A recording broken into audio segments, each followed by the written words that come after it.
Hi friends, welcome back. അപ്പോൾ വീണ്ടും ഒരു അൺബോക്സിങ് വീഡിയോ ആയിട്ട് വന്നിരിക്കുകയാണ്. ഇന്ന് നമ്മൾ അൺബോക്സ് ചെയ്യുന്നത് ഒരു ബഡ്ജറ്റ് ഫോണാണ്. നമ്മുടെ പഴയ നോക്കിയയുടെ പുതിയ മോഡലായ നോക്കിയോ C32. അപ്പോൾ ഇതൊരു ബഡ്ജറ്റ് ഫോൺ ആയതുകൊണ്ട് തന്നെ 9000 ആണ് ഇതിൻ്റെ പ്രൈസ് വരുന്നത്. അപ്പോൾ നമുക്ക് ബോക്സ് തുറന്ന് നോക്കിയിട്ട് ബോക്സിനകത്ത് എന്തൊക്കെ കണ്ടൻറ്റ് ഉള്ളതെന്ന് ആദ്യം ഞാൻ നിങ്ങളെ കാണിച്ചു തരാം. അതിനുശേഷം ഫോണിൻ്റെ ഒരു ഡീറ്റെയിൽ റിവ്യൂ തരാം. അപ്പോൾ ആദ്യം നമുക്ക് ബോക്സിൻ്റെ ഉള്ളിലോട്ട് പോവാം. ഇപ്പോൾ സാധാ ഒരു വൈറ്റ് കവറിലാണ് ഇത് വന്നിരിക്കുന്നത്. ബാക്കിലായിട്ട് ഇതിൻ്റെ സ്പെസിഫിക്കേഷനും കാര്യങ്ങളൊക്കെ കൊടുത്തിട്ടുണ്ട്. ബോക്സിൻ്റെ പ്രൈസ് കൊടുത്തിട്ടുണ്ട്. 11,000 ആണ് ഇതിൻ്റെ പ്രൈസ് വന്നിരിക്കുന്നത്. നമുക്ക് ബോക്സ് തുറക്കുമ്പോൾ തന്നെ ആദ്യം തന്നെ മൊബൈലാണ് ഇരിക്കുന്നത്. അപ്പോൾ അതിൻ്റെ ഡീറ്റെയിൽ ലുക്ക് നമുക്ക് പിന്നെ നോക്കാം. അതിന് താഴത്തായിട്ട് ചെറിയൊരു മിനി ബോക്സ് ഉണ്ട്. അതിലായിട്ട് സിം ഇജക്ഷൻ ടൂള് നേരെ കൊടുത്തിട്ടുണ്ട്. പിന്നെ കുറച്ച് യൂസർ മാനുവലും കാര്യങ്ങളൊക്കെ കൊടുത്തിട്ടുണ്ട്. പിന്നെ ഒരു കവർ കൊടുത്തിട്ടുണ്ട്. നല്ലൊരു ക്വാളിറ്റി കവറാണ് കൊടുത്തിട്ടുള്ളത്. അതിന് താഴത്തായിട്ട് ഡേറ്റാ കേബിൾ കൊടുത്തിട്ടുണ്ട്. ഇതിനകത്ത് ടൈപ്പ് ഡേറ്റാ കേബിളാണ് വരുന്നത്. അത്യാവശ്യം നല്ല ബ്ലാക്ക് ഡേറ്റാ കേബിളാണ് കൊടുത്തിട്ടുള്ളത്. പിന്നെ താഴത്തായിട്ട് ഒരു നോർമൽ ചാർജിങ് അഡാപ്റ്റർ കൊടുത്തിട്ടുണ്ട്. 10 വാട്ട്സിൻ്റെ നോർമൽ ചാർജിങ് അഡാപ്റ്ററാണ് കൊടുത്തിട്ടുള്ളത്. അപ്പോൾ ഇത്രയും കാര്യങ്ങളാണ് നോക്കിയ C32ൻ്റെ ബോക്സിൻ്റെ അകത്തുള്ളത്. ഫാസ്റ്റ് ചാർജിങ് ഇല്ല, നോർമൽ ചാർജിങ് ആണ് ഇതിൽ കൊടുത്തിട്ടുള്ളത്. ആദ്യം തന്നെ നമുക്ക് ഫോണിൻ്റെ ഡിസൈനിലോട്ട് വരാം. അത്യാവശ്യം ഒരു പ്രീമിയം ലുക്ക് തരുന്ന ഡിസൈനാണ് കൊടുത്തിട്ടുള്ളത്. ഗ്ലാസ് ബോഡിയാണ് വന്നിരിക്കുന്നത്. അതുകൊണ്ട് തന്നെ ഒരു പ്രീമിയം ലുക്ക് തരുന്നുണ്ട്. ഈ പ്രൈസ് റേഞ്ചിലുള്ള സാധാരണ ഫോണുകളിലൊക്കെ പ്ലാസ്റ്റിക് ഡിസൈനാണ് വരുന്നത്. പക്ഷേ ഇതിൽ ഗ്ലാസ് ഡിസൈൻ കൊടുത്തിട്ടുണ്ട്. നടുക്കായിട്ട് തന്നെ ഒരു നോക്കിയുടെ ബ്രാൻഡിങ് വന്നിട്ടുണ്ട്. മുകളിലായിട്ടാണ് ഇതിൻ്റെ ക്യാമറ മോഡ്യൂൾ വരുന്നത്. ഡ്യുവൽ ക്യാമറയാണ് ഇതിൽ വരുന്നിട്ടുള്ളത്. ചെറിയൊരു ബൾജിങ് ഉണ്ട് ക്യാമറയ്ക്ക്. ഓവറോൾ പറയുകയാണെങ്കിൽ വളരെ സ്റ്റൈലിഷാണ് കാണാനായിട്ട്. ഒരു പ്രീമിയം ഡിസൈനാണ് വന്നിട്ടുള്ളത്.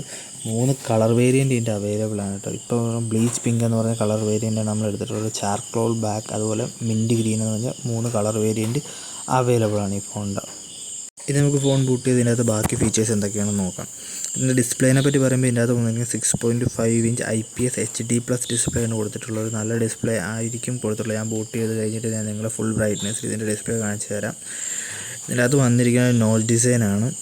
ഇതിൻ്റെ പിന്നെ UI ഭയങ്കര ക്ലീനാണ്. അതായത് ഒരുപാട് ബോട്ട് വേഴ്സ് ഒന്നും ഇല്ല. അത് കാരണം വളരെ കുറച്ച് ആപ്സ് മാത്രമേ പ്രീ ഇൻസ്റ്റാൾഡ് ആയിട്ട് ഇതിൽ വരുന്നുള്ളൂ. അതാണ് ഞാൻ ക്ലീൻ UI എന്ന് പറഞ്ഞാൽ. ഓണാക്കി കഴിഞ്ഞിട്ട് ഇതിൻ്റെ UI എങ്ങനെയാണെന്ന് നിങ്ങളെ കാണിച്ചു തരാം. അപ്പോൾ ഇത് ബൂട്ടായി വരാനായിട്ട് ഇത്ര ടൈം എടുക്കുന്നത്. ഫസ്റ്റ് ടൈമാണ് ഓണാക്കുന്നത്, അതുകൊണ്ടായിരിക്കും ഇത്ര ടൈം എടുക്കുന്നത്. ഇതിൻ്റെ അകത്ത് വന്നിരിക്കുന്നത് ഒരു നോർമൽ പ്രൊസസ്സറാണ്. ഒരു ഡേ ടു ഡേ ടാസ്ക് ചെയ്യുന്നതിൻ്റെ ആസ്പെക്റ്റിലാണ് ഈ ഒരു ഫോൺ ഇറക്കിയിരിക്കുന്നത്. അപ്പോൾ ഇതിൻ്റെ യൂസർ ഇൻ്റർഫേസ് വളരെ സിമ്പിളാണ്. വളരെ കുറച്ച് ആപ്സ് മാത്രമേ ഇതിൽ പ്രീ ഇൻസ്റ്റാൾഡ് ആയിട്ട് വരുന്നുള്ളൂ. അത്യാവശ്യം ഫാസ്റ്റാണ്. 60 ഹെർട്സിൻ്റെ റിഫ്രഷ് റേറ്റ് കൊടുത്തിട്ടുണ്ട്. അതായത് നോച്ച് ഡിസൈനാണ് വന്നിരിക്കുന്നത്. വളരെ സ്മൂത്താണ് ടച്ചൊക്കെ. ഞാൻ എന്തായാലും നിങ്ങളെ ഫുൾ ബ്രൈറ്റ്നസ് ഇട്ടിട്ട് ഇതിൻ്റെ ഡിസ്പ്ലേ എങ്ങനെയുണ്ട് നിങ്ങളൊന്ന് ക്ലോസപ്പിൽ ഞാൻ കാണിച്ചു തരാം. എനിക്ക് ബ്രൈറ്റ്നസ്സും അത്യാവശ്യം നന്നായിട്ട് തന്നെ ഉണ്ട്. എനിക്ക് വെയിലത്തൊക്കെ വെച്ച് കാണുന്നതിൽ വലിയ പ്രോബ്ലംസ് ഒന്നും വരുന്നില്ല. എഡ്ജസും ബെസൽസൊക്കെ കുറവാണ്. കുറച്ചുണ്ടെങ്കിലും ഓവറോൾ ഈ പ്രൈസ് റേഞ്ചിൽ നമുക്ക് ഇത്രയൊക്കെ പ്രതീക്ഷിച്ചാൽ മതി. എങ്കിലും വെയിലത്തൊക്കെ നിങ്ങൾക്ക് വളരെ സ്മൂത്തായിട്ട് യൂസ് ചെയ്യാം. അതിലൊന്നും യാതൊരു കുഴപ്പവും ഉണ്ടാവില്ല. പിന്നെ ഇത് നോർമൽ ആസ്പെക്റ്റിലാണ് വെച്ചിരിക്കുന്നത്. കാരണം നമുക്ക് ഒരു ഹൈ എൻഡ് ഗെയിമൊന്നും ഇതിൽ കളിക്കാൻ പറ്റില്ല. Day to day WhatsApp, messenger, അതുപോലെ കോളിംഗ്, അതുപോലത്തെ ഫീച്ചേഴ്സൊക്കെ എനിക്ക് സ്മൂത്തായിട്ടിരിക്കും. ചെറിയ രീതിയിലുള്ള മൾട്ടി ടാസ്കിങ്ങും വളരെ സ്മൂത്തായിട്ട് തന്നെ പോവുകയും ചെയ്യും. പിന്നെ ഇതിൻ്റെ സ്റ്റോറേജിലോട്ട് വരികയാണെങ്കിൽ നമ്മളിത് 4GB 64GB വേരിയൻ്റാണ്. 4GB Ram 64GB റോമുമാണ് ഇതിൻ്റെ അകത്ത് വരുന്നത്. അതിൻ്റെ ഏകദേശം 10 GB യൂസ്ഡ് ആയിട്ട് വരും. ബാക്കി നമുക്ക് 54 GB നമുക്ക് ഫ്രീ ആയിട്ട് കിട്ടും. പിന്നെ ഇതിൻ്റെ ലെഫ്റ്റ് സൈഡിലോട്ട് വരികയാണെങ്കിൽ അവിടെയാണ് ഇതിൻ്റെ സിം ട്രേ കൊടുത്തിട്ടുള്ളത്. നോർമൽ സിം ട്രേയാണ് കൊടുത്തത്. 2 സിം കാർഡ്, ഒരു മെമ്മറി കാർഡ് നമുക്ക് ഒരേ സമയം യൂസ് ചെയ്യാൻ പറ്റും. താഴത്തോട്ട് വരികയാണെങ്കിൽ ടൈപ്പാണ് ഇതിൻ്റെ ചാർജിങ് സ്പോട്ട് വരുന്നത്. സ്പീക്കറും മൈക്കും വരുന്നുണ്ട്. റൈറ്റ് സൈഡിലാണ് വോളിയം ബട്ടൺ. അതിൻ്റെ താഴത്തായിട്ട് പവർ ബട്ടണിൽ തന്നെയാണ് ഫിംഗർ പ്രിൻറ്റ് സെൻസർ വരുന്നത്.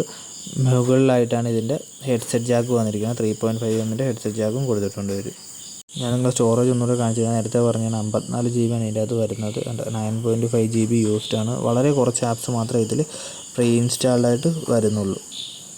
അപ്പോൾ നമ്മൾ യൂസ് ചെയ്തത് 4GB 64GB വേരിയൻ്റാണ്. പിന്നെ ഇതിൻ്റെ അകത്ത് പ്രീ ഇൻസ്റ്റാൾഡ് ആയിട്ട് തന്നെ വരുന്നത് Android 13 ആണ്. 3 yearsഉള്ള സെക്യൂരിറ്റി അപ്ഡേറ്റ്സ് കമ്പനി പറഞ്ഞിട്ടുണ്ട്. അതുപോലെ തന്നെ അടുത്ത 2 ആൻഡ്രോയിഡ് അപ്ഡേറ്റ്സും കമ്പനി പറഞ്ഞിട്ടുണ്ട്. പിന്നെ ഇതിനകത്ത് വരുന്നത് 5000 mAh ഒരു മാസീവ് ബാറ്ററി വരുന്നുണ്ട്. വളരെ സ്മൂത്തായിട്ട് 1000 മുകളിൽ ബാറ്ററി ബാക്കപ്പ് കിട്ടും.